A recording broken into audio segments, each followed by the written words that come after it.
Hola, mi nombre es Liceda Tenco Corona, estudiante de la carrera de estomatología de la Universidad Benito Juárez. Es un placer para mí presentarles el siguiente tema de la materia de farmacología 2. En esta ocasión abordaremos el tema de introducción a los antibióticos. Sin más que decir, comencemos. Vamos a hablar un poco sobre sus antecedentes. El científico inglés Alexander Fleming, cuando en 1928 observó un moho que había crecido en un cultivo de su laboratorio. Este había matado a todas las bacterias que había a su alrededor. Había descubierto la penicilina. Se llamó así porque viene de la relación de antibiosis entre un organismo y otro, que es que si yo no vivo, tú no vives.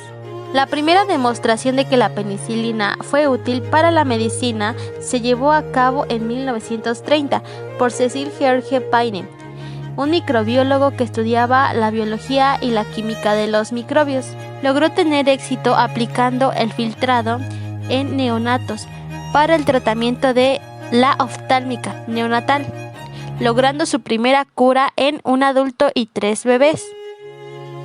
¿Cómo es que actúan las penicilinas? Se fijan e inactivan las proteínas fijadoras situadas en la superficie interna de la membrana bacteriana, inhibiendo la síntesis de la pared celular, al interrumpir la reacción de transpeptidación necesaria para la biosíntesis del peptidoglicano. Hablando un poco sobre las bacterias gram positivas, estas tienen una mayor cantidad de peptidoglucanos. Esto hace más resistente y también esto da adherencia a la dentina, mientras que las bacterias gram negativas, que a pesar de no tener muchos peptidoglucanos, es una pared celular más compleja. Recordemos que la virulencia bacteriana va a depender del clon, de otras especies, de los números de las bacterias, susceptibilidad del huésped y algunas otras como podría ser la densidad de la población, el pH, la temperatura, el hierro, entre otras. Muy importante destacar que los factores de la virulencia de bacterias anaerobias orales, vamos a localizar la beta-lactamasa, cápsulas que inhiben la fagocitosis. Si hay cápsulas generalmente se forman puya, que es una resistencia a los anaerobios, y una producción de enzimas y productos metabólicos. Hablando sobre la resistencia bacteriana, encontramos las enzimas B y lactamasas, los receptores modificados, las alteraciones de permeabilidad, el pasado de información genética en otras especies por Pili. ¿Sabías que en 1940 se dieron los primeros informes de resistencia bacteriana, por lo que se crearon antibióticos de amplio espectro y hubo una respuesta bacteriana con cambios genéticos para desgradar los nuevos antibióticos? Después se desarrollaron drogas resistentes a la beta-lactamasa y las bacterias se hicieron resistentes otra vez. Hay un aproximado de 158 antibióticos que producen presión selectiva. Sobreviven las bacterias más fuertes y si se dan dosis inadecuadas, además se crean cepas resistentes. El 90% de las cepas de estafilococos son resistentes a la penicilina. La resistencia del enterococo a la vancomicina aumentó 20 veces en 5 años. La vancomicina es el único antibiótico efectivo contra algunas cepas de estafilococo y pneumococo. No hay diferencia entre la prevención de infección postoperatoria en casos que requieren endodoncia al mandar antibiótico. La clasificación sobre los antibióticos, vamos a localizar 3, que son aquellos que interfieren con la síntesis de proteínas. El otro es aquellos que interfieren contra la fabricación de la pared celular, bactericidas como la penicilina. En aquellos que interfieren con el material genético. ¿En qué momento nosotros vamos a indicar que se debe de ingerir un antibiótico? Cuando nosotros encontramos fiebre, celulitis, inflamación de los ganglios y malestar general. Algunas de las generalidades de la penicilina es que actúan contra estreptococos y estafilococos. Estos no son productores de penicilinasa.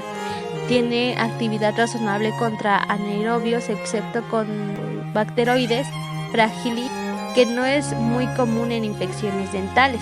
Las penicilinas G y las B mantienen actividad clínica significativa contra anaerobios.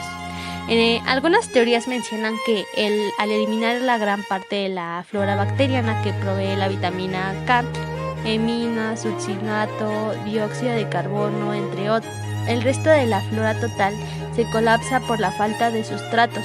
Esto va a ir eliminando así todas las que dan vida a las bacterias. La penicilina B ha sido un antibiótico de elección debido a que es efectivo contra muchos de los anaerobios estrictos y facultativos encontrados en infecciones endodónticas prolimicrobianas, así como la penicilina B y la G, que son las primeras en elección para infecciones dentales.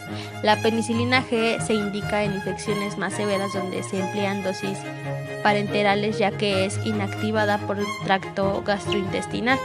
La penicilina B se da en dosis orales ya que se absorbe totalmente en el tracto. Entonces recordemos que la penicilina B y la penicilina G son las primeras en elección para infecciones dentales. Algunas de las ventajas que localizamos en las penicilinas es su espectro adecuado, la afectividad, la baja toxicidad, el bajo precio y bactericidas.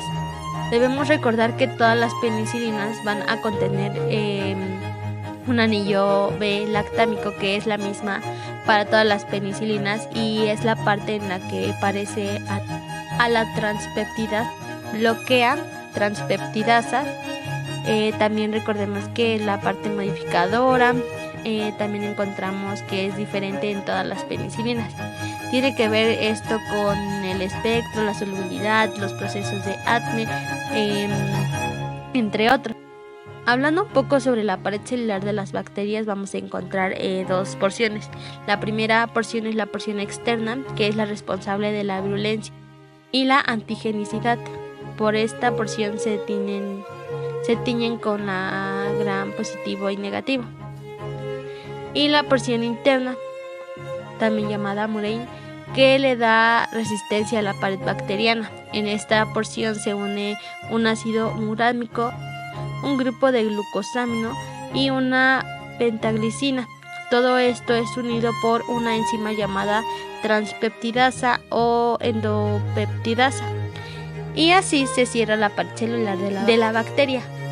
Recordemos por último que la penicilina se parece a la parte enzimática de la pared celular de las bacterias, que es la transpeptidasa. La penicilina actúa bloqueando esta enzima de la bacteria y debilita su pared celular. Y al estar la bacteria dentro del organismo, lo que va a hacer es aumentar su presión interna y así explotarla. Por último, me gustaría destacar un poco que este descubrimiento es el más importante de la historia de la humanidad, que actualmente es el antibiótico más utilizado en el mundo y al mismo tiempo salvando millones de vidas. Esto sería todo por mi tema, gracias por su atención.